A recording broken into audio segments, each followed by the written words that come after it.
Hello and welcome to the program. I am DEJI360. Thank you very much for joining us. Now, what we intend to do on this episode of the program is to focus on the just concluded governorship election in Ekiti State. As you're aware, that election has been won and lost. Against every expectation, the PDP won the election. The PDP candidate, Fayose, actually won the election by a very wide margin. Everyone, almost every political analyst had predicted a victory for Governor Fayemi, the incumbent governor, but that did not come to pass.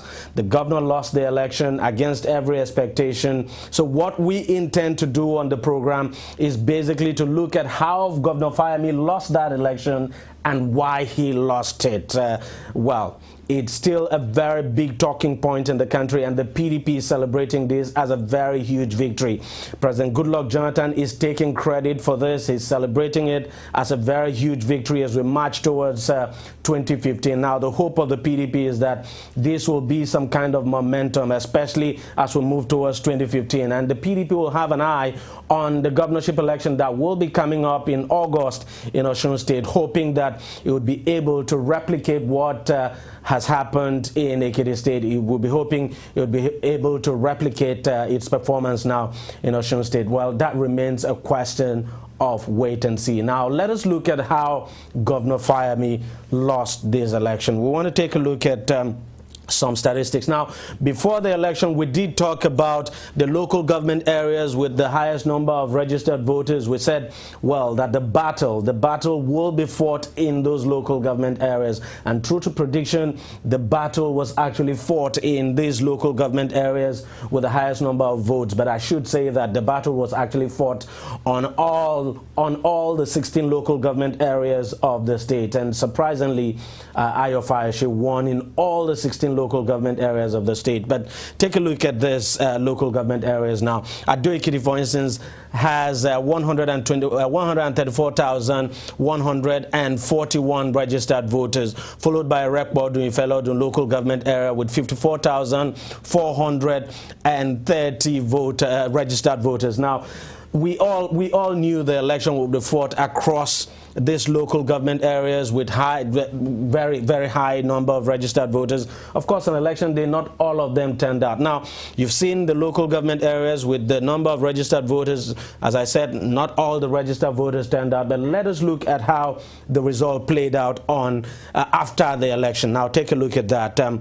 In Ekiti, everyone had expected that Fayemi was going to do very well because Ekiti is the state capital, and the governor, no doubt, has done, in terms of performance, this governor has done a lot. He's changed the face of Ekiti. So a lot of people had expected, political analysts had expected that his performance, that's Governor Fayemi's performance, was going to give him an enormous number of votes in that local government area, but it didn't turn out that way. Look at the difference. In Ekiti, Fayemi was able to pull just 13,927 voters compared to Fayose. Fayose pulled 41,169, almost tripling Fayemi's votes there, if you like, tripling or quadrupling it. Now look at Rekbodu, the local government area. Now that is the local government area where Fayose comes from. Of course, everyone had expected that Fayose was going to do well there, but then not the outcome we had expected for the APC. The APC polling 6,834 votes compared to Fayose's 13,038 votes. And now one more local government area of interest, and that will be this one, the last local government here, Oye local government area. That is where Governor Fayemi comes from. Now, everybody expected that Governor Fayemi was going to win his own local government area, you know, fair and square, but it didn't turn out that way. Look at what happened. Fayose defeated Governor Fayemi in his own local government area. Fayose polling 11,200 votes to Fayemi's 10,176 votes. That was a massive blow for Governor Fayemi, because for you as an incumbent not to have won your local government area, that's a very sad one. Let's take a look at the next slide now. Ekiti. quite a huge number of registered voters in that local government area. Fayose beating Governor Fayemi severely there. Fayose polling 16,197 votes to Fayemi's 7,989 votes. Fayose obviously doubling Governor Fayemi's votes there. Same thing as in Idosi. A lot of people expected Fayemi was going to do well there. Unfortunately, he did not. He polled just 7,134 votes to Fayose's 13,045 votes. Quite unfortunate for Governor Fayemi. So we're now beginning to get a clearer picture of how Governor Fayemi lost this election. Don't forget, he lost the election across all the 16 local government areas of Ekiti State. But we're basically taking a look at, some local government areas and, of course, senatorial districts. So let's turn our attention now to the senatorial district. 3 senatorial districts in Ekiti State: Ekiti Central, Ekiti North, and Ekiti South. Now, Ekiti Central, that is where Fayose comes from. And as we told you the other time, Fayose, the number of registered voters in Ekiti Central, 301,765 registered voters there. Now, Governor Fayemi is actually from, I think, from Ekiti South. Yeah, I guess so. And Ekiti South has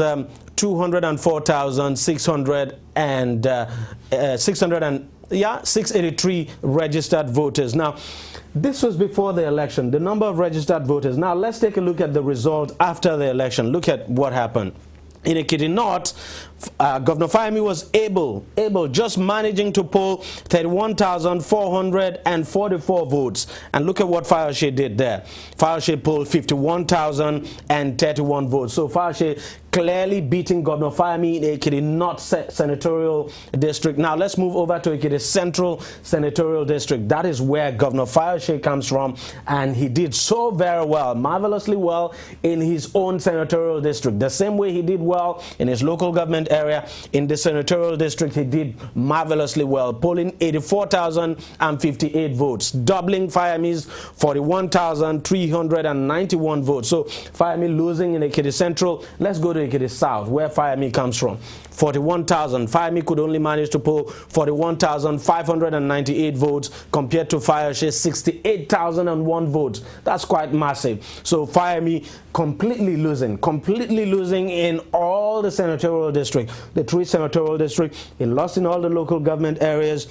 He lost in all the senatorial districts, and that's how Governor Fayemi lost this election. Quite sad for him. Now, we did talk about the local government areas of the candidate. You would expect that in your own local government area, no matter what, you should do well. That as a candidate, for you to be taken seriously, you should be able to win your ward, you should be able to win your local government area, you should be able to win your senatorial district. That did not happen for Governor Fayemi. Let's take a look at the local government areas now where the 2 candidates come. Of course, we're looking at the front runners. Don't forget there were 18 candidates in this election, but the 2 of them were considered the front runners. Look at local government area. The local government area, that is where Fayose comes from. Fayose, by the way, is the governor-elect. He takes over October this year. Now, Fayose beating Governor Fayemi in his own local government area. So ordinarily everyone had expected that Fayose was going to do well in this local government area because that is where he comes from. So not surprising at all that he polled 13,038 votes compared to Fayemi's 6,834 votes. But let us go to Fayemi's local government area now, local government area. That is where he comes from. And look at what happened. 11,200 for Fayose and 10,176 for Governor Fayemi. So you could as well say, well, Fayemi's own people rejected him, and that's quite surprising because even if people in other parts of the state would reject you, you would expect that your own people would give you all the support they could muster. But that did not happen for Governor Fayemi because he lost his local government area, he lost his senatorial district, and that's how he lost this election. And as I said, October, Ayodele Fayose would be sworn in as the next governor of Ekiti State. Now, that would be his second coming. But then, this election, nobody ever saw this kind of outcome. And the PDP will be hoping that, it gets this kind of result in the Osun governorship election that will be coming up in August. Of course, the APC has said that is not going to happen. It's just, I should say, it remains a question of wait and see. We'll wait and see what happens in Osun. But if the PDP takes it, then the APC is in serious trouble. We're going to take a short break now. When we come back, we'll try to answer the next question. Just why did Governor Fayemi lose this election? Stay with us. Don't go away. Every day, every hour, and every minute, news break in Nigeria. Things happen so fast, it's most times difficult to track and comprehend them. But that's what we do right here on DEJI360. 2015, would you want to come back again? It's like asking Jesus Christ if he knew he was going to die, will you want to come back as the savior of the world again? We do not just help you track the stories, we break them down, explore all the angles, analyze the issues so that you can fully comprehend the stories and use them to make the right decisions.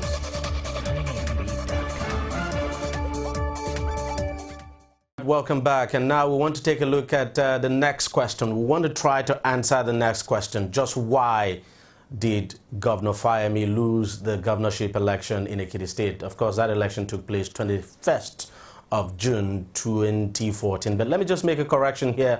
Governor Fayemi is actually from Ekiti North Senatorial District, not from Ekiti South, because the local government area is under Ekiti North Senatorial District. But irrespective of, his senatorial district, the governor still lost it. I mean, he lost Ekiti North, he lost Ekiti Central, he also lost Ekiti South. Joining me on the program now to try to answer just why the governor lost the election is an editorial board member of the Nation newspaper, Mr. Bolade Omonijo. Thank you very much for coming on the program. It's my pleasure to be here. It's quite so. This is not the outcome even you had predicted. No, I didn't. I didn't predict this. I mean, how could everyone had gotten this wrong? You're a top political analyst, a top political analyst in this country, and you got it wrong. How do you explain this? Well, it's difficult to explain because it's happened. I mean, it came. Everybody was confounded by the results. Not necessarily even because Fayose won. I thought Governor Fayemi would win, and I did say so. But it's not just because he lost that Governor Fayemi lost. It's also the magnitude of the votes. Exactly. If he had won and it had been that close, then we could, rationalize one or two things and look at some factors. But when you look at the fact, like you said in the analysis, you look at all the local governments, 16 of them, all of them went to Fayose. Then this, of course, and his own local government area, his own senatorial district. All 16. That's the Oya local government. The governor lost. The Ekiti North local senatorial district. The governor lost. It's confounding. It's out of. What exactly do you think went wrong? Well, I think the first question to ask actually is: did Fayemi win, or did Fayemi lose, or did Fayose win? I think that's the first thing we need to look at. I mean, what happened? Looking at it, I think it's a combination of both. Before the election, one had one or two things, and one factored it into calculation, but one did not attach the weight to it. We knew that a number of people were talking about what they call the stomach infrastructure. They all conceded, they all agreed, including the PDP, that Governor Fayemi had done well in terms of development, in terms of infrastructure. I mean, all of them agree. But a number of them, and the sentiment started even from the time he was sworn in. A number of them said, well, he was a technocrat, he was not playing politics on the local plane, and that many people he had brought were people he felt could help him to develop the state. And so that dichotomy started from then, and the sentiment started building up from then. They felt he's an academic man, and all that. They wanted somebody who could come to the market and dance with them and all that. And you wouldn't imagine that this kind of issues will really play some kind of prominent role in the decision making of the people as they go to vote. Actually, that is the point. It's not that we didn't know that they play some role anywhere they would. A number of people, if your old woman were in the hospital and you were to see the governor come around and cuddle or whatever, maybe it will have some effect or whatever. But the kind of effect it had in this election was unbelievable in a state like Ekiti, where you talk of the fountain of knowledge, and you look at the two candidates. you look at a Fayemi, you look polls at his apart in background. terms of education, In polls apart in terms of character, exposure, everything. in terms of character. You look at how Fayose, who had the opportunity, exited the other time. You look at even the political parties. You look at all those factors. So people felt that, well, despite these resentments, that they wouldn't play such a large role in decision making at the poll. But we were wrong. So we could say the people of Ekiti have defied logic because No, I mean, so far, it's, but like Governor Fayemi himself said when he was addressing, he did say that this will cause for some studies by political sociologists. What do the people want? How do you satisfy them? Could it be, and as some people have pointed out, that, you know, probably Governor Fayemi did not really, as a politician, take his time now to study the people, try to find out what exactly they want, and give them what they want, that he just sat down and assumed this is what the people want and this is what I'm going to do? I do agree with that, because I followed what happened in Ekiti up to a point. Ekiti is probably the only state in this country where the governor, before the budget is prepared, goes to each of the communities and finds out what they consider to be their priorities and builds such into the budget. You don't have that, but it's a scientific approach to such things. I mean, even when you are talking of community development associations, you want a town hall, you've started and all that, you say, okay, is that your priority? We'll build that into our project. He did a lot of that, but he did it maybe in a detached manner. They expected maybe that he will come down, he will sit down and take some palm wine with them and all that, as the other candidate would. No, it played a long role, maybe. I mean, we didn't expect it. But it's an opportunity for us to really study the political behavior of the Ekiti, because it's not the first time. The other time, Governor Niyi Adebayo was also dethroned. By then, we rationalized it. One, a number of people were talking about the performance of that governor. Then two people were saying the Obasanjo factor was also there. And number three, people said that the AD then played into the hands of the PDP by not fielding a presidential candidate. That how could you, in one breath, say that the PDP is not good enough, and at the same time, you say support the president? No, the presidential candidate that they were fielding. So people looked at such reasons. Could we say that it's because it would appear what we're seeing here is that, you know, you as a political analyst, you can do all the analysis you want to do, you know, make your projections and all of that, but at the end of the day, it comes to the behavior of the people. You can't predict what their behavior would be. Absolutely. You can't predict what they'll be taking to the polling units. You can't predict what they'll be taking to the polling booths. And that is what has happened in this case. You could predict, actually, you could predict over a period, you will see the trend. You could predict. But I think what happened in this case was that things were not settled until very close to the election. A number of us had gone there, a number of us had listened to the people, a number of us had studied the situation some 2 months or thereabout before Fayose came into the picture. By then, the PDP was fractured. You had the Gbenga Luko running, you had the Olajimi running, you had Adeyeye running and all that. You had all those ones. And most of us thought Fayose was a political baggage. We thought so. We thought so. We had thought that Fayose taking the... I knew, though, that Fayose was going to bring a special touch to the election. I knew that. I knew that with the rural people, with the ordinary people, he could bond easily. And I knew that of all those who were parading themselves, I did say then, of all those who were parading themselves as likely candidates for the PDP, the master stroke for the party will be Fayose. For the people, it may not be. For the party, yes, because it will be the electoral value. You know, there are candidates. People look at Nigerian political scene very well. Take somebody like Alhaji Adamu Chiroma. He has never won an election. That's quite true. No, he has never won an election. But overall, at the national stage, he has a very large figure. No, if you go to, I mean, in the Second Republic, when he was in the NPN, the people of Borno State then, they all voted the GNPP. That's quite true. That then, in the so-called Third Republic, when he was in the NRC, it was the SDP that won there. So he's never really won election around Potiskum and in the states.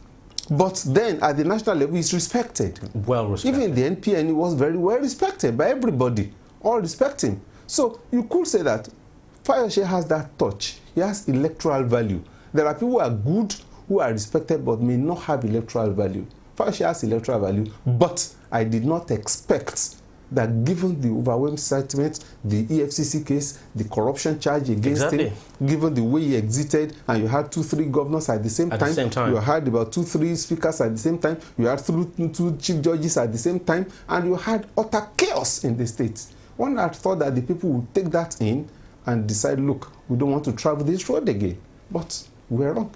The PDP, of course, is consuming this as a huge victory. We saw the president celebrate, clinking glasses now with ministers and some top government officials. You think this is a momentum for the PDP because already the party is looking at Osun State. It says it could take Osun State because this is no doubt a blow for the APC, whether or not we like it. There is no doubt about it that it is a major victory for the PDP. There's no doubt. We said it before the election that this election goes beyond Ekiti, that the PDP wants to use it to launch as a launch pad into the southwest. No, so obviously there's no doubt they are taking the momentum along, but it does not show or it does not mean that they will win Osun State. No two elections are exactly the same. The factors are never the same. Osun State has its own peculiarities concerning the candidates, the parties. Remember that in 2011, when you had the legislative elections, it was only in Osun State in the whole of the West that the PDP presidential candidate, Jonathan, did not win. He won in Ekiti, he won even in Lagos, he won in Oyo, but not in Osun State. So it's not exactly the same. No, the factors are different. The candidates are different. Omishore does not have the same touch with Fayose, for example. He doesn't go on Oshogbo and you see him mobbed by the people. He doesn't adopt the same tactics and all that. Rather, the person who even comes close to that is Governor Aregbesola himself, who has that kind of touch with the people. And you think this, could we say, because it appears that's what the president is trying to demonstrate, and that's what the PDP is trying to demonstrate, that look, 2015, should President Goodluck Jonathan run, he could win the Southwest. Well, we will have to watch and see how things go. You see, one thing about election is that 2015 is still a long way. When I say it's a long way, it's here with us, but at the same time, we do not know the dynamics that propel us into the election. I was just talking about the Ekiti. A lot of things changed in the last 6 weeks. That's quite true. A whole lot of things changed in the last 6 weeks. So if you were there 2-3 months earlier, and you studied the situation, and you came up with your impressions, things changed, and you didn't know how they were changing, as it were. So we don't know some of the factors. I mean, we have security challenges in Nigeria. We have poverty that is wrecking and all everywhere. And you never can tell those who will rank high in the minds of voters when they go to vote on election day. Exactly. You never can tell. They may just not. And you don't even know how factors will come. You don't know how some of this insurgency and so on will play out before then. You don't know. Chibok came from nowhere. We don't know what else is coming. So we don't know what will etch in the minds of the voters. But what lesson do you think the APC should be taking from this, from the Ekiti governorship? It's good for us. To be frank with you, it's very good for us. I've always been for that. In Kano State, in 2003, Kwankwaso lost the election. He lost, yeah. He lost. He was a PDP candidate. To the ANPP candidate. He lost. The PDP was in charge of the state, was in charge at the federal level, and they lost. The ANPP came out of the blues and won the state. And then Shekara was there for 8 years. When it was time to go, the people said, no, Kwankwaso did well, come back. And he came. And it's good for democracy. It also shows that the votes count, like Governor Fayemi did in acknowledging the defeat. It's good for us that we could not take the voter for granted. Democracy is government of the people and by the people and for the people.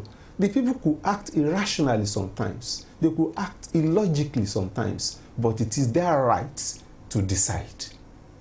And when they decide this way, it shows that next time, things could go the other way. When they experience the Fayose the second time around, they will see has it changed from what it used to be, as they promised they would, or is it still the same person? But then they'll be able to compare. For the APC, it's an opportunity to go back to the drawing board. If Kwankwaso could bounce back, then the APC could bounce back. It's possible. Then if PDP has come in now on the high, they could hit a low, depending on performance, depending on some other factors. But it just shows that in Nigeria, we are developing. and people could see things. We'll keep an eye on the governorship election for Osun State and see how it goes, because if the APC loses, then there's fire on the mountain. Absolutely. Thank you very much, Mr. Balade Manager, for coming on the program. Thank you very much for your thoughts. Well, that's it on the program. If you want to watch it again, it's simple. All you just need to do is go to our website, tv360nigeria.com. You'll find the program and lots more there. You can also watch us on YouTube by subscribing to our YouTube channel. That's youtube.com/TV360 online, or TV360 Nigeria, I should say. Follow us on Google Plus at TV360 Nigeria, and you could like us on Facebook. The address is facebook.com/TV360 online. You can also follow us on Twitter. Our handle is @TV360 online. Thank you very much for watching. I am DEJI360. I'll see you next week.